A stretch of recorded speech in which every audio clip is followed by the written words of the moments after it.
لله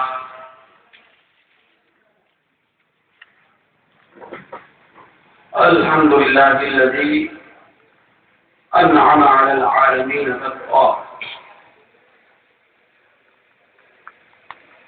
وهي تتفادى علينا اختيارا وقهرا والصلاة والسلام على سيدنا وسندنا ونبينا ومولانا محمد المصطفى المبعوث بالإنذار والبشرى وعلى آله وأصحابه أهل التقى والنقى والهدى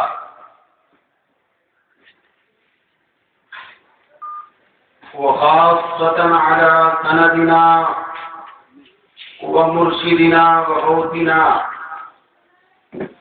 غوث البراء ومن تبعهم بإحسان إلى يوم الجزاء. أعوذ بالله من الشيطان الرجيم. بسم الله الرحمن الرحيم. ألا إن أولياء الله لا خوف عليهم ولا هم يحزنون الذين آمنوا وكانوا يتقون لهم البشرى في الحياة الدنيا وفي الآخرة لا تبديل لكلمات الله ذلك هو الفوز العظيم. صدق الله مولانا العظيم. یہاں اسٹیج پر تشریف فرما بیٹھے گئے نا تو لے لے کے بیٹھے عزیزی و مکرمی مولانا محمد مختار صاحب دیگر علماء الجامعۃ السنیہ دارالعلوم طیبہ، بزرگوں اور جمیع نوجوان ساتھیوں،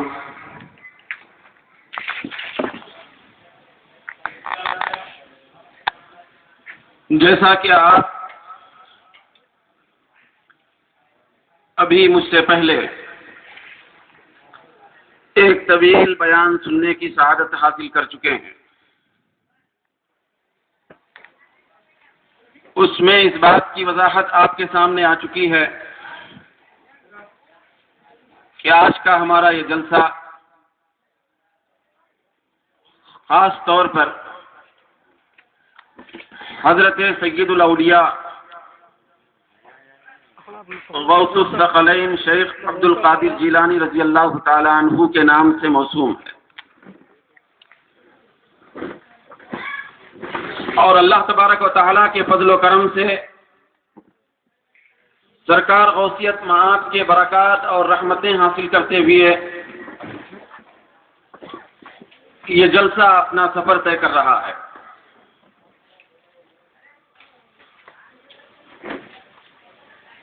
حصول برکت کے لیے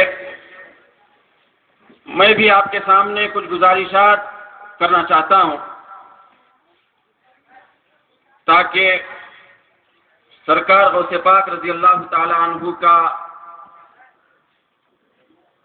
نام لینے والوں کی پیچھے سے پیچھے صف میں مجھ گنہگار کا بھی شمار ہو جائے۔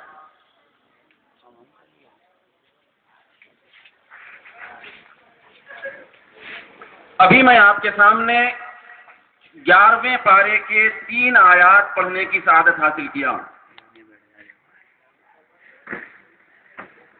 یہ آیت پاک جو ابتدائی ہے وہ انتہائی مشہور ہے، آپ سنتے رہتے ہیں، موقع بموقع 11ویں کے موقع پر تو اس آیت کے سلسلے میں آپ کے سامنے کچھ وضاحتیں آتی ضرور ہیں۔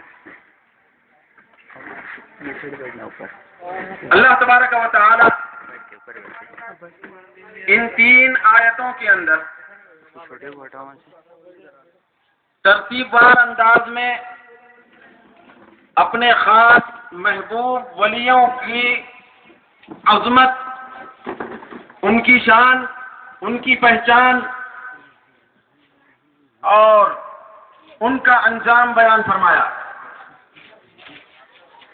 اللہ تبارک و تعالیٰ کا ارشاد ہوتا ہے کہ الا ان اولیاء اللہ لا خوف علیہم ولا هم یحزنون، خبردار ہو جاؤ، بے شک اللہ کے جو ولی ہیں، اللہ کے جو دوست ہیں، ان کو نہ کوئی خوف ہوتا ہے نہ وہ رنجیدہ ہوتے ہیں۔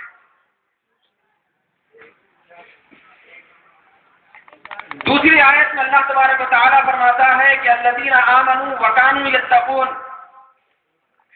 اے دنیا والوں سنو، میرے جو ولی ہوتے ہیں ان کی پہچان یہ ہے کہ وہ کامل ایمان والے ہوتے ہیں اور متقی اور پرہیزگار ہوتے ہیں۔ اور تیسری آیت میں اللہ تبارک و تعالیٰ فرماتا ہے لَهُمُ الْبُشْرَىٰ فِي الْحَيَاةِ الدُّنْيَا وَفِي الْآخِرَةِ، ایسی شان کے مالک جو میرے محبوب ولی ہوتے ہیں، ان کے لیے میری طرف سے دنیا میں بھی خوشخبریاں ہیں، آخرت میں بھی بشارتیں، یعنی ان کی دنیا بھی کامیاب ہے، آخرت بھی کامیاب۔ تو آپ اپنے ذہن میں یہ مختصر الفاظ میں دوبارہ ریپیٹ کر رہا ہوں، ذہن میں آپ رکھیں تاکہ آگے کی گفتگو سمجھنے کے لیے کچھ ہمارے لیے مدد ہو جائے۔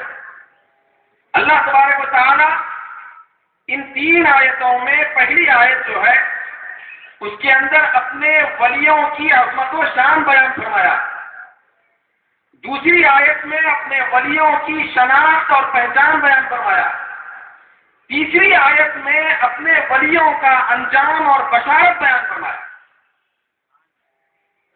ولیوں کی شان بھی قرآن میں بیان ہوئی، ولیوں کی پہچان بھی قرآن میں بیان ہوئی، ولیوں کا انجام اور ان کی بشارت بھی قرآن میں بیان ہوئی۔ اب دیکھیے، بہت سارے لوگوں کے ذہنوں میں سوال ہوتا بھئی یہ ولیوں کا ذکر کہاں ہے؟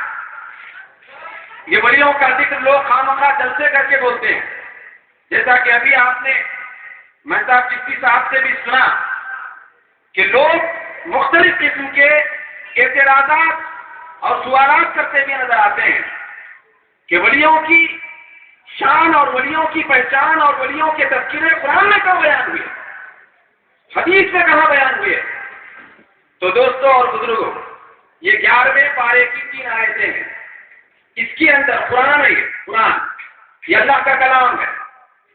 اگر اس کو کوئی اللہ کا کلام نہیں مانتا، نہ ماننے کا مطلب یہ ہے کہ وہ سننے کے بعد بھی کہ اللہ کے ولیوں کی شان قرآن میں بیان ہوئی، اس کے باوجود بھی صبح اٹھ کے آنکھیں رگڑتے ہوئے اگر کوئی یہ کہتا ہے محلے کی کسی دکان پہ کھڑے رہ کر، ہوٹل کی کسی کرسی پہ بیٹھ کر گپ شپ مارتے ہوئے میاں یہ ولیوں کے تذکرے کہاں ہیں، ولیوں کی شان کہاں ہے، حالانکہ اس کو علم ہو چکا ہے، قرآن میں آ چکا ہے کہ اللہ نے اپنے ولیوں کی شان قرآن میں بیان کی ہے، اس کے باوجود صبح اٹھ کے اگر کوئی یہ کہتا ہے کہ ولیوں کی کوئی شان قرآن میں نہیں ہے تو وہ اسلام کی نظر میں کافر ہے، کیونکہ قرآن کا انکار، ولیوں کی شان کا انکار کرنا یہ قرآن کا انکار ہے۔ جو ولی کی شان اور ان کی عظمت اور ان کی پہچان اور ان کی بشارت کا انکار کرتا ہے وہ دراصل کافر ہو جاتا ہے، چھوٹی موٹی بات نہیں ہے۔ جیسا کہ ابھی آپ نے سنا، لوگ ایسے کھڑ لیتے ہیں، ان کے اپنے بیان کیے ہوئے قصے ہوتے ہیں، صبح میں اٹھ کے جو بیان کیا جاتا ہے وہ اصل قصہ ہوتا ہے، اسٹیج پہ جو بیان کیا جاتا ہے وہ قرآن حدیث کی روشنی میں مدلل بیان ہوتا ہے۔ صبح اٹھ کے بول رہا یہ کہاں ہے وہ کہاں ہے، اللہ کے کلام میں ولیوں کا ذکر کیسے ہو سکتا ہے؟ یہ اللہ کے کلام میں ہی تو ولیوں کا ذکر ہے۔ ایک جگہ کا واقعہ ہے دورکانی کشن باغ کا، وہاں ایک مسجد میں مسجد کا نام لے لینا چاہتا ہوں، تو ایک نئی کمیٹی بنی، اب کمیٹی بنی تو ان کو چڑ کی اللہ والوں سے، اللہ کے گھر کی کے اوپر سلطنت اور حکومت۔ ارے نادانو الحکم الا للہ کہاں گیا؟ تم کمیٹی کہیں کو بنائے اللہ کے نام پہ، اللہ اپنے گھر کی حکمرانی خود نہیں کر لیتا، تم کیوں ہے حاکم کیوں بنے؟ کمیٹی بنائی گئی۔ اب مسجد میں الحمدللہ سنیوں کی مسجد غیر سنیوں کی مسجد، اپنوں کی مسجد اور غیروں کی مسجد میں فرق واضح ہو جاتا ہے۔ مسجد میں داخل ہوتے ہی اداس ویران نظر آ جائے تو سمجھ جانا کہ اپنی مسجد نہیں ہے، مسجد ہوتی ہے حالانکہ نہیں، اور اپنی مسجد میں تغرے لگے ہوئے ہوتے ہیں۔ کہیں کسی دیوار پہ گنبد خضرا کا تغرا ہے، کسی دیوار پہ کعبۃ اللہ شریف کا تغرا ہے، اور دیوار پر صحابہ کرام کے نام درج ہیں، عشرہ مبشرہ کے نام درج ہیں، اور خلفائے راشدین کے نام درج ہیں۔ ایسی آیتیں اللہ تبارک و تعالیٰ کے کلام سے منتخب کر کے آیتوں پہ ہم لوگ لکھتے ہیں، جس سے اللہ کے محبوبوں کی شان لوگوں کے سامنے 5 وقت واضح ہو جائے، اور اللہ کے گھر میں رہ کر، اللہ کے گھر میں پہنچ کر ایک آدمی، ایک نمازی اللہ والوں کی شان سے واقف ہو جائے، تاکہ اس کی نماز بھی بچ جائے، اس کا روزہ بھی بچ جائے۔ سے اب نئی کمیٹی بنی،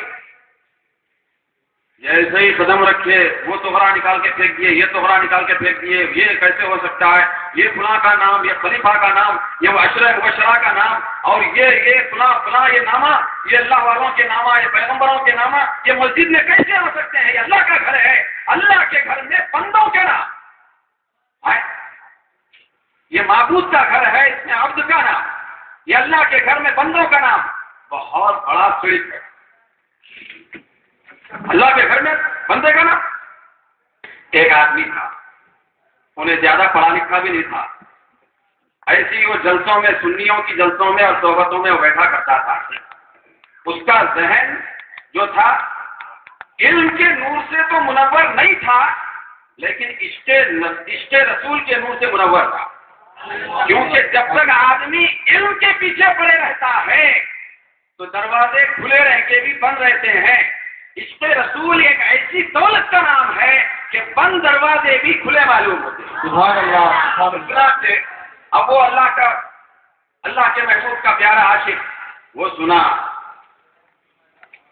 ایک آدمی آ رہا، وہ اٹھا کے پھینک رہا، یہ ان کا نام، یہ پیغمبر کا نام، یہ خلیفہ کا نام، یہ ولی کا نام، یہ مسجد میں اللہ کے گھر میں بندوں کا نام، یہ گوارا نہیں ہو سکتا، یہ عین شرک ہے، یہ بدعت ہے، یہ شدت ہے، نکال کے پھینک دیے۔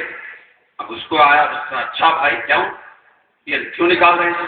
بولے اللہ کے گھر میں بندے کا نام، یہ برداشت نہیں ہو سکتا۔ یہ اللہ کا گھر ہے۔ ایک بات بتا، اللہ کا گھر بڑی عظمت والا ہے یا اللہ کا کلام؟ اللہ کی کتاب بڑی عظمت والی ہے یا اللہ کا گھر؟ یہ مسجد اللہ کا کلام اور اللہ کی کتاب یہ اللہ کی صفت ہے، وہ بڑے مرتبے والی ہے یا مسجد بڑے مرتبے والی ہے؟ قرآن کا مرتبہ بڑا ہے یا مسجد کا مرتبہ بڑا ہے؟ تو منڈیاں ہلا کے بولنے لگے نہیں، قرآن کا مرتبہ بڑا ہے۔ نادانو، اللہ کے گھر میں اللہ کے بندوں کے نام کو برداشت نہیں کر رہے ہو تو اللہ رب العزت عالم الغیب والشہادہ ہے، وہ جانتا تھا کہ کچھ نادان مسجد پر حکمرانی کر کے مسجد سے میرے محبوبوں کے نام کو نکالنے کی جرات کریں گے۔ اللہ رب العزت نے چاہا کیوں نہ میں اپنی کتاب میں اپنے محبوبوں کا نام درج کروں۔ سبحان اللہ، سبحان اللہ۔ قرآن میں اللہ اکبر، یا رسول اللہ۔ ارے کیا ہے میاں، قرآن میں اللہ کی کتاب میں کیا ہے؟ نماز، روزہ، حج، زکات، فرما برداریاں، اس کا ہی ذکر ہے؟ نہیں، 6666 آیتوں میں صرف 500 آیتیں ہیں، صرف 500 آیتیں ہیں جو احکام اور حکموں پر، نماز روزے پر مشتمل ہے، باقی کی پوری آیتیں اللہ والوں کے ذکر سے بھری ہوئی ہیں۔ سبحان اللہ، اللہ اکبر، یا رسول اللہ۔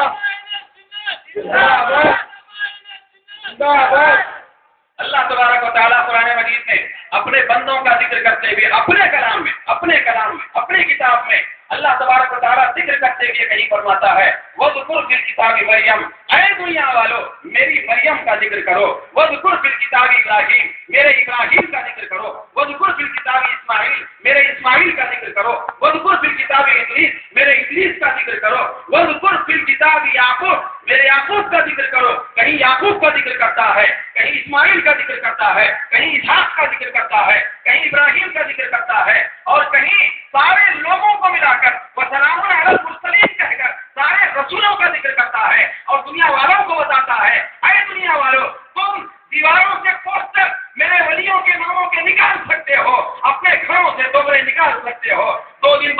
کے آیا تو گھر سے میرے ولیوں کے توغرے کو نکال کے باہر پھینک سکتا ہے، مسجدوں سے میرے توغروں کو باہر تم کر سکتے ہو، یاد رکھنا میرا قرآن بھی نہیں مٹ سکتا اور میرے ولیوں اور نبیوں کا تذکرہ بھی نہیں مٹ سکتا۔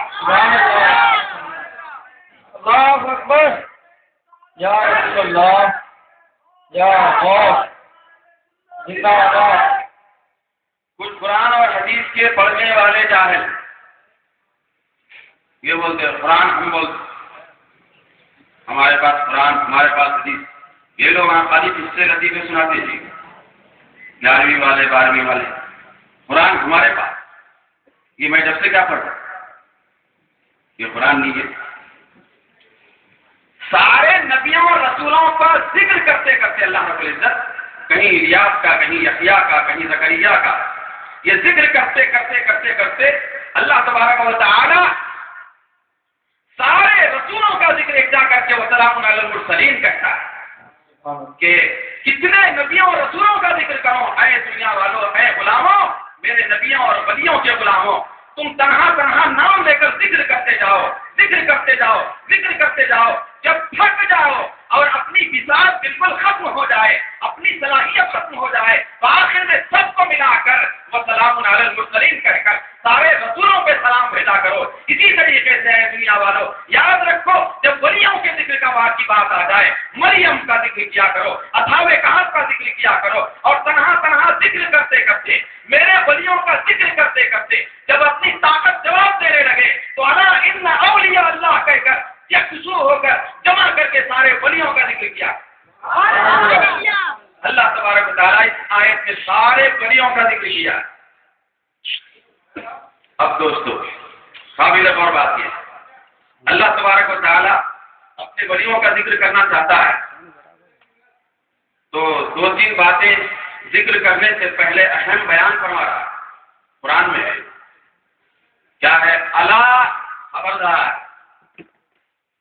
انا بے شک اولیاء اللہ، اللہ کے ولی، اولیاء کا لفظ ہے قرآن میں، اللہ کے اولیاء ان کو کوئی خوف اور کوئی رنج نہیں ہوتا۔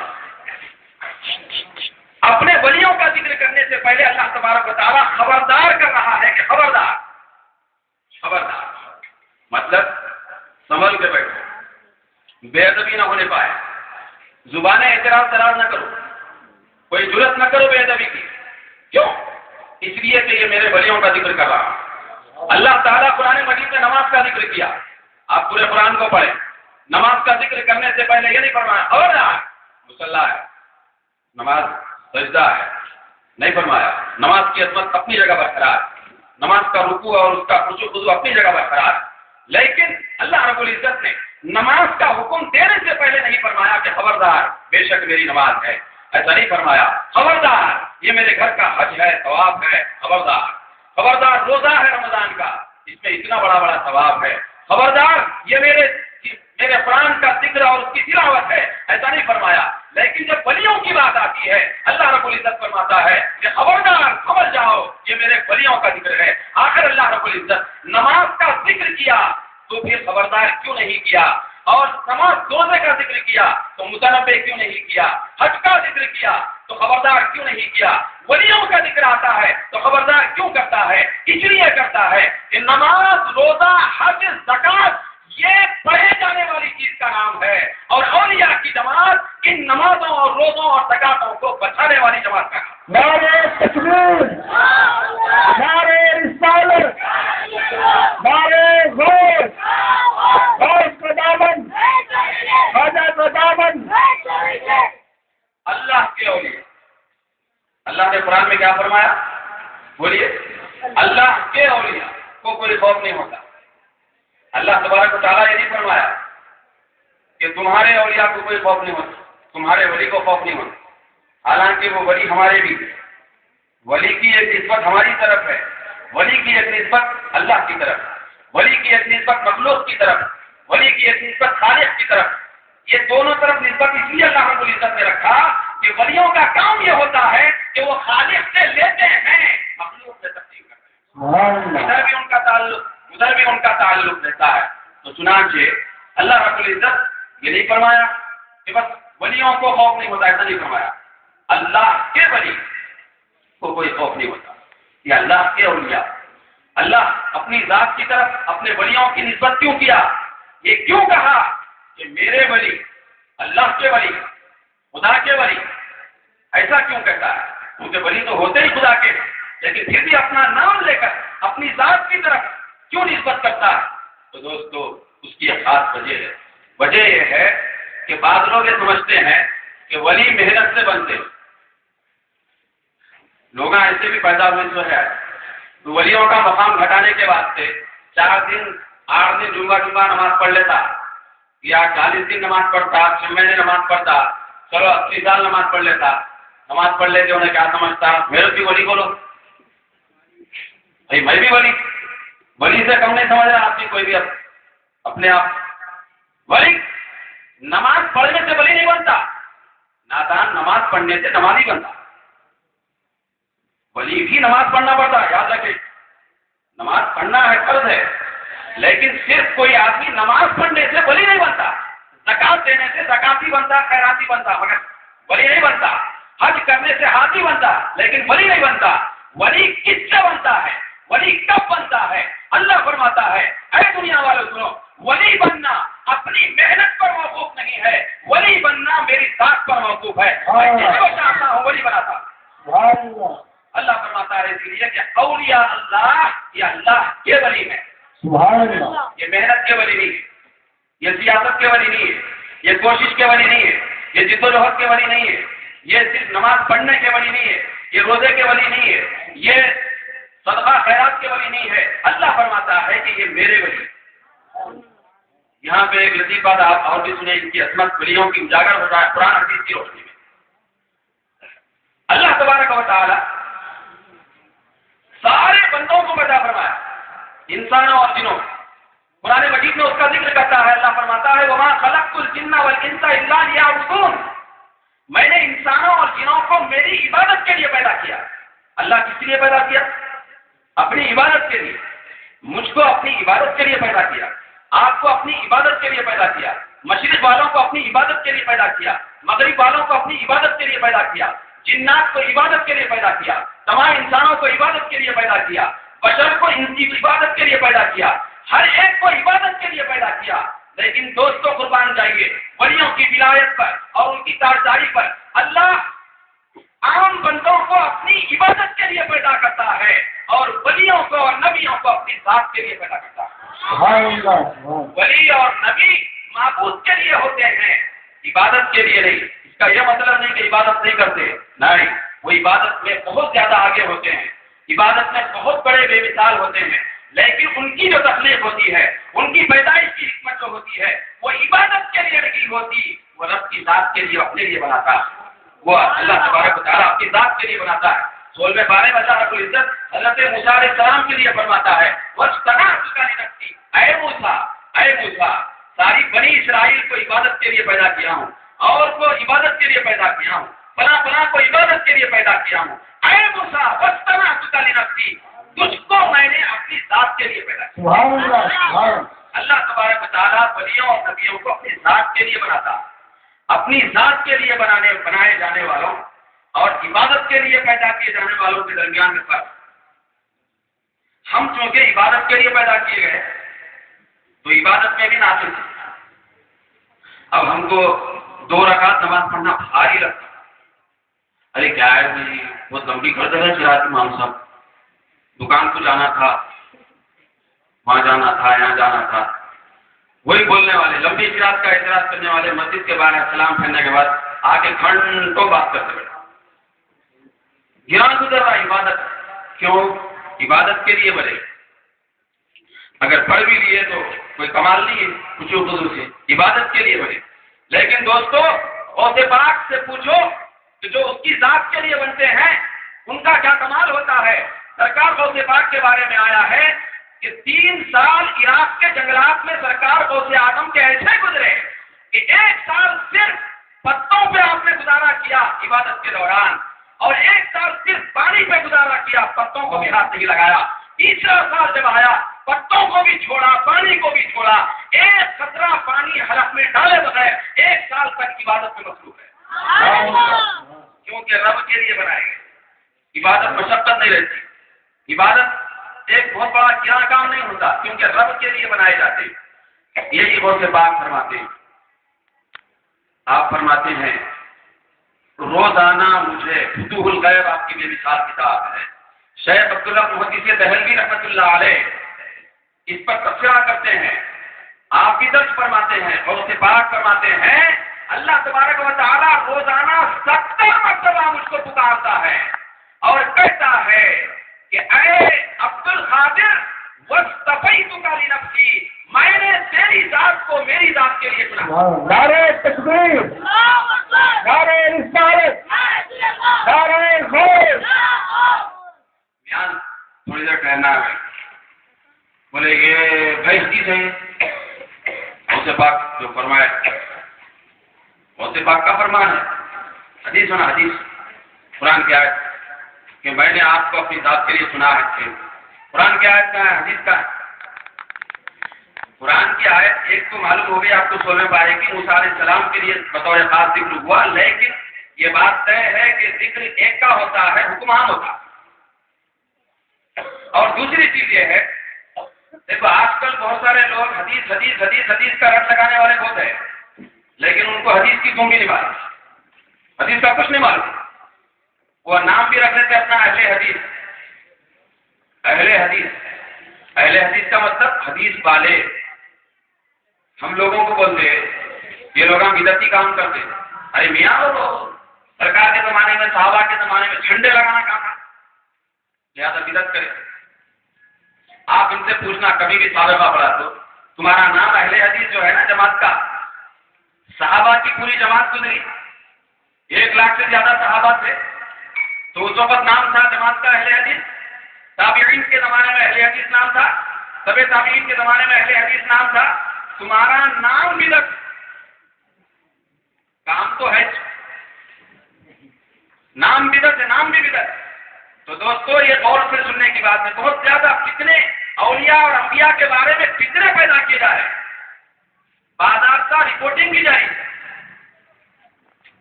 اور یہ فتنے اتنے زیادہ بہت زیادہ آگے بڑھ چکے ہیں. آپ کی بستیوں میں, آپ کے محلات میں, آپ کے گھروں میں یہ فتنے داخل کیے جا رہے ہیں زبردستی, تاکہ آپ کے ہمارے دلوں میں عظمت اولیاء اور محبت انبیاء باقی نہ رہے, اور جب باقی نہیں رہے گی تو ایمان ہی ختم ہو جائے. ایمان ختم. میں آگے بتاؤں گا وہ ایمان کیسے ختم ہوتا.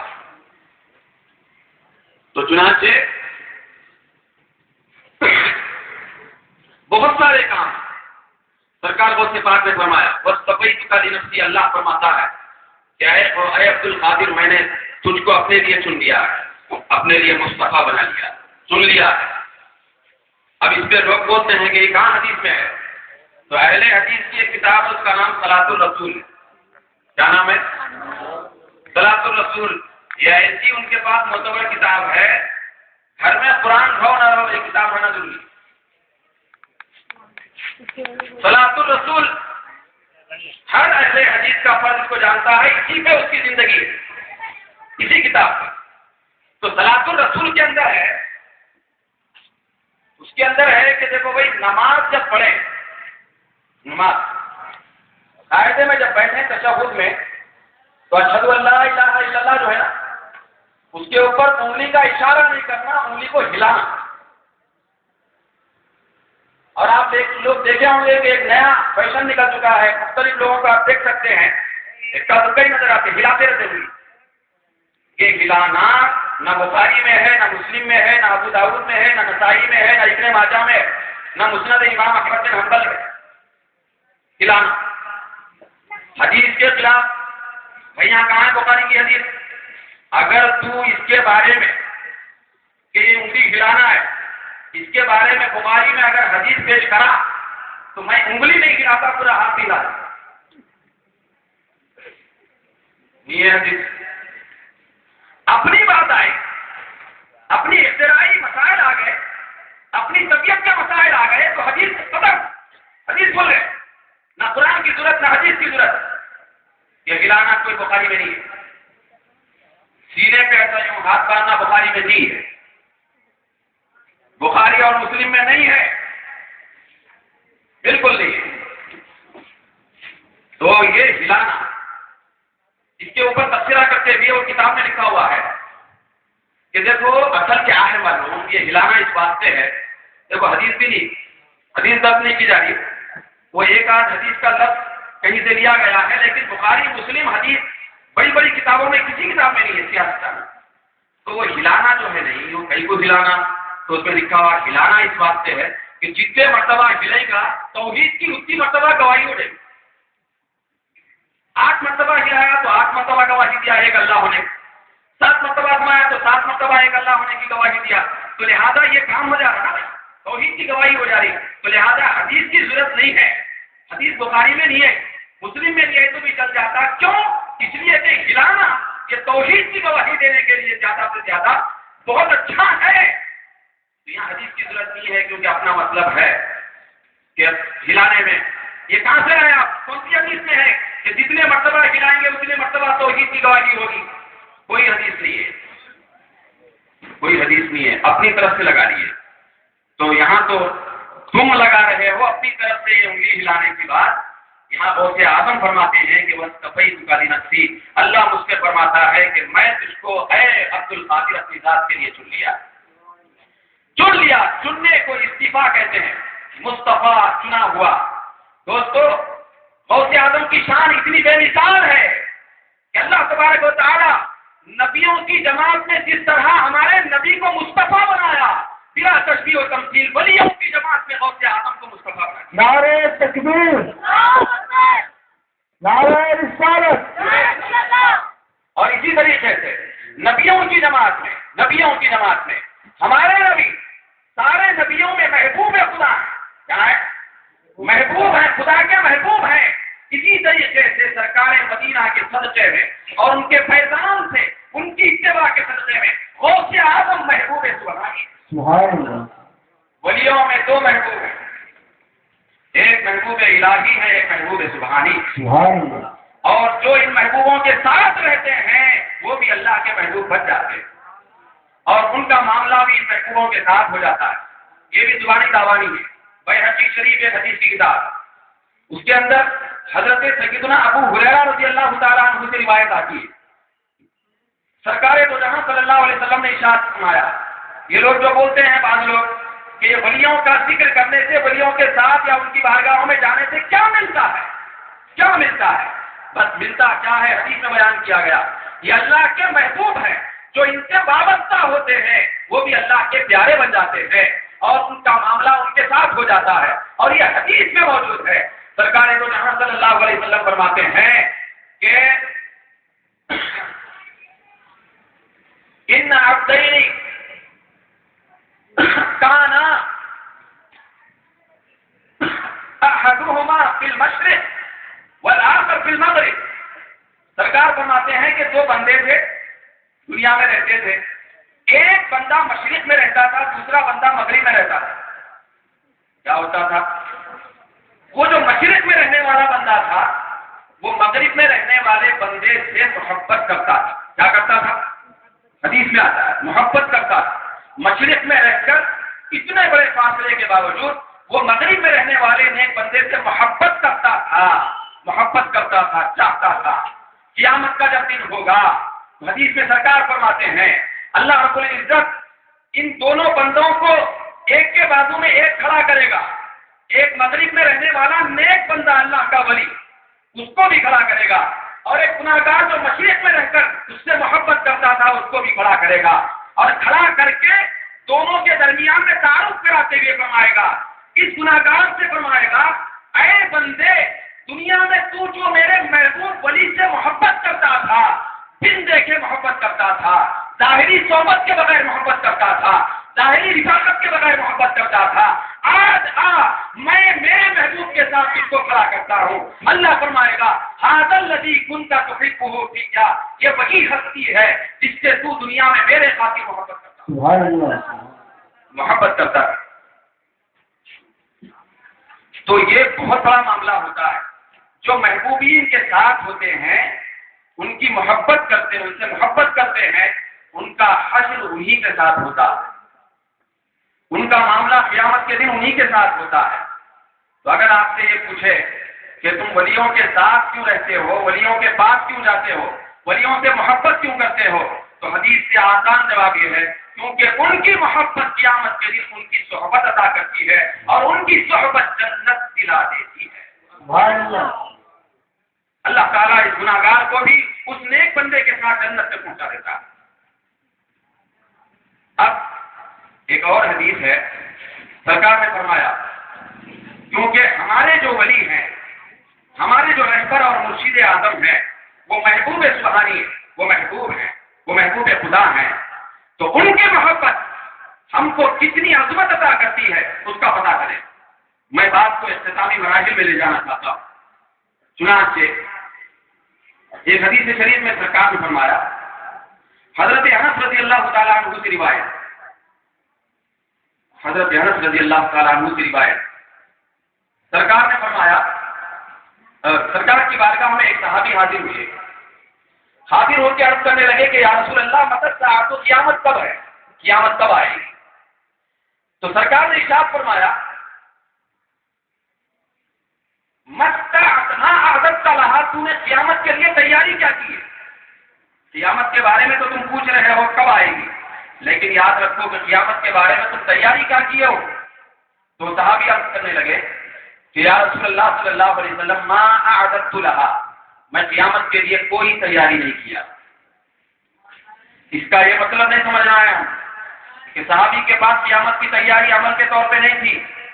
یہ صحابہ وہ جماعت کا نام ہے جن کی راتیں سجدوں اور رکوع اور قیام میں گزرتی تھی اور دن روزوں میں گزرتے تھے۔ اللہ تبارک و تعالیٰ ان کے سجدوں، ان کے رکوع، ان کی نمازوں کی تعریف کرتا ہے۔ ہم جب نماز پڑھتے ہیں تو محلے والے بھی تعریف نہیں کرتے۔ صحابہ کی جماعت وہ معتبر جماعت ہے کہ جب وہ نماز پڑھتے ہیں تو خود خدا ان کے سجدے کی تعریف کرتا ہے۔ ان کی نمازیں کیسی تھی ہوں گی، ان کا قیام کیسا تھا ہوگا، ان کا رکوع کیسے تھا ہوگا، ان کے خشوع خضوع کا انداز کیسے تھا ہوگا۔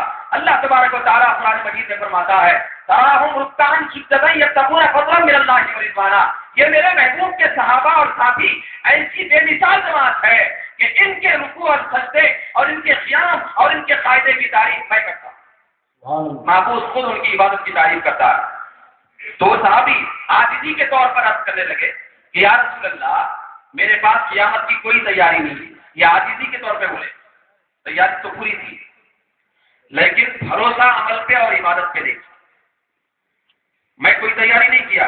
اس کے بعد سرکار نے فرمایا، پھر اس کے بعد عرض کرنے لگے کہ یا رسول اللہ عمل کے طور پر تو مجھ کو کوئی ایسا بھروسہ اور اعتماد نہیں ہے کہ ان اعمال کی بنیاد پہ میں جنت پہ جاؤں گا، ہاں الا انی احب اللہ ورسولہ۔ وہ صحابی عرض کرنے لگے کہ یا رسول اللہ ایک ہی چیز ہے جس پر مجھ کو بھروسہ ہے اور امید ہے، اعتماد ہے کہ اس کے صدقے میں جنت میں جاؤں گا، قیامت کی ہولناکیوں سے بچ جاؤں گا۔ وہ کیا ہے؟ تو صحابی فرماتے ہیں الا انی احب اللہ ورسولہ، میں عبادت پہ تو بھروسہ نہیں کرتا لیکن اللہ اس کے رسول سے محبت ضرور کرتا ہوں۔ سبحان اللہ، سبحان اللہ۔ کہ صحابی نے عرض کیا، جب صحابی نے عرض کیا تو سرکار نے یہ نہیں فرمایا ارے کیا ہے میاں یہ کیا محبت بولے، یہ کیا چیز ہے؟ نہیں ایسا نہیں بولنا، یہ غلط بات ہو جاتی، ایسا نہیں فرمایا۔ سرکار کیا فرمایا؟ اس کے اوپر سند لگا دی، مہر لگا دی۔ سرکار نے یہ فرمایا اچھا اے میرے غلام، تیری تربیت اس نتیجے پہ پہنچ چکی ہے، تیرا کمال اتنا ارتفاع اور رفعت حاصل کر چکا ہے کہ اب تیرے دل کے اندر عبادت پہ گھمنڈ نہیں ہے، محبت پہ ناز ہے۔ تو سن لے میری طرف سے خوشخبری، تیرے صدقے میں میں قیامت تک آنے والے میرے چاہنے والوں کو بھی خوشخبری سناتا ہوں۔ اس کے بعد سرکار نے فرمایا یاد رکھنا قیامت کے دن تو اسی کے ساتھ رہے گا جس سے تو محبت کرے گا۔ سبحان اللہ، سبحان اللہ۔ ایک حدیث میں المرء مع من احب کا لفظ ہے کہ آدمی اسی کے ساتھ رہتا ہے قیامت کے دن جس کے ساتھ وہ محبت کرتا ہے۔ تو یہ جو محبت ہے، ہماری محبت نبیوں کے سردار محبوب خدا سے بھی ہے اور ہماری محبت ولیوں کے سردار محبوب سبحانی سے بھی ہے۔